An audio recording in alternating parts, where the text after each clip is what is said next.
நீதிமொழிகள் அதிகாரம் 2.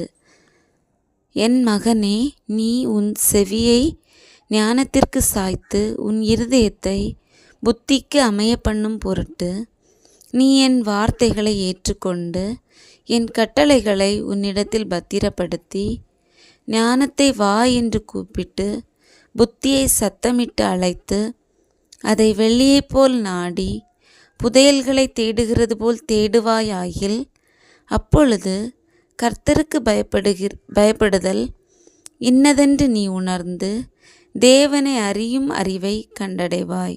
கர்த்தர் ஞானத்தை தருகிறார், அவர் வாயினின்று அறிவும் புத்தியும் வரும்.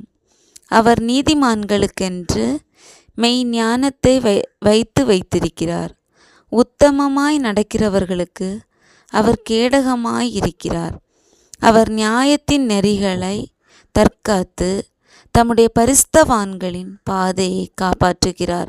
அப்பொழுது நீதியையும் நியாயத்தையும் நிதானத்தையும் சகல நல்வழிகளையும் அறிந்து கொள்ளுவாய்.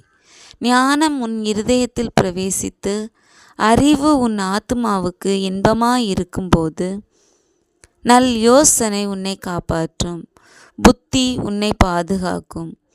அதனால் நீ துன்மார்க்கனுடைய வழிக்கும் மாறுபாடு பேசுகிற மனுஷனுக்கும் அந்தகார வழிகளில் நடக்க நீதி நெறிகளை விட்டு தீமை செய்ய மகிழ்ந்து துன்மார்க்கருடைய மாறுபாடுகளில் களி கூறுகிறவர்களுக்கும் மாறுபாடான பாதைகளிலும் கோணலான வழிகளிலும் நடக்கிறவர்களுக்கும் நீ தப்புவிக்கப்படுவாய். தன் இளம் வயதின் நாயகனை விட்டு தன் தேவனுடைய உடன்படிக்கையை மறந்து இச்சகமான வார்த்தைகளை பேசும் அந்நிய பெண்ணாகிய பரஸ்திரீக்கும் தப்புவிக்கப்படுவாய்.